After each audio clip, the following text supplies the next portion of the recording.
When you arrived on the scene, you did not have any conscious faculties developed. The sensory factors weren't even developed. This is how you arrived.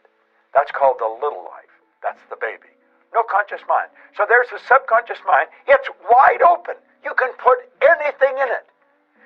You see, your subconscious mind is programmed genetically.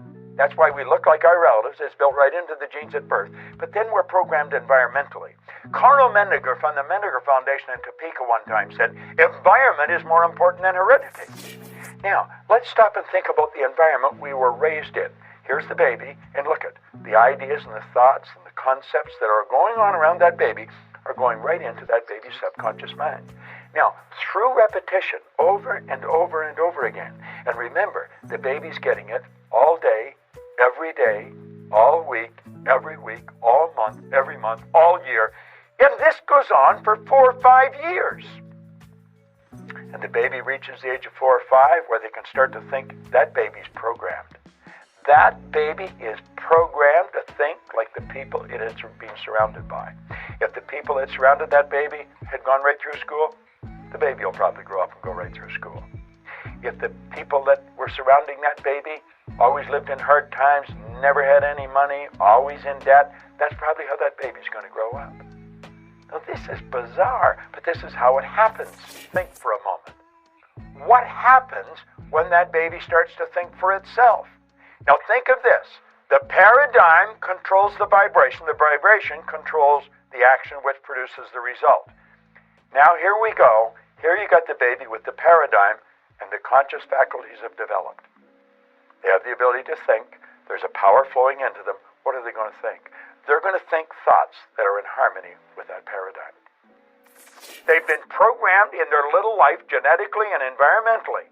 That paradigm is nothing but a multitude of habits.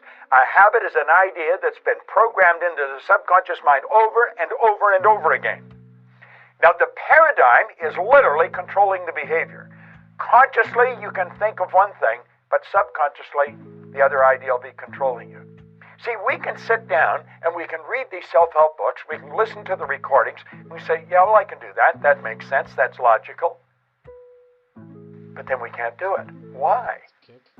Now think of this for a moment. I want you to imagine that you're going to accept an idea right now to turn your annual income to a monthly income. You say, well, I'd like that. But will you do it? Probably not. Your paradigm will stop you. See, your paradigm literally controls the results. Now, let's think of how the paradigm was formed. The paradigm was formed through repetition. The ideas being planted in your subconscious mind. Now, understand your paradigm dictates your logic. Your paradigm controls how you utilize your time. Your paradigm controls your perception of situations. Your paradigm controls your effectiveness. Your paradigm controls the amount of money you earn. If you want to change your life, you must change your paradigm. Now you know why you're getting the results you're getting. It has nothing to do with your intellect. Your intellect, you can figure out how to do things, but that doesn't mean you're going to do them. You'll hear people say, I believe that, but their behavior would indicate they've never even heard of it. Why? We believe something on a conscious level. On a subconscious level, the paradigm believes something else. There's a word called praxis. Praxis is the integration of belief with behavior. We've got to take the beliefs that we have consciously, that we determine by thinking, and plant them in the place of the old belief. That's what the paradigm is. It's a program. It's a multitude of concepts that are fixed in your subconscious mind that literally control your behavior. It's a beautiful concept to understand. It's a terrible one if you don't understand it, because it literally controls your life. Why do you think most people go right through their life and keep getting the same results year after year after year? Well, it's just the way it is, and they don't know. We should be taught this in school, but we're not. How is the paradigm formed? Through the repetition of information. How's the paradigm changed? Repetition of information. Now let's suppose you're having a difficult time with money. You find that you got more going out than coming in. You've got to change your concept about money. How do you do that? Through the repetition of an idea. That's where affirmations comes in. I'll give you one that I've been using for years. I am so happy and grateful now that money comes to me in increasing quantities through multiple sources on a continuous basis. I am so happy and grateful now that money comes to me in increasing quantities through multiple sources on a continuous basis. You don't just say that once or twice. You've got to repeat that maybe 1,000 times a day, every day for maybe 90 days, and you'll start to change your whole concept about money. Wealthy people all have multiple sources of income. Now, I'm going to tell you what happened to me.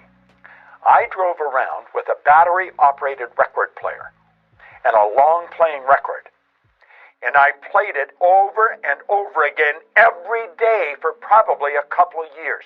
This was so totally illogical. It was behavior.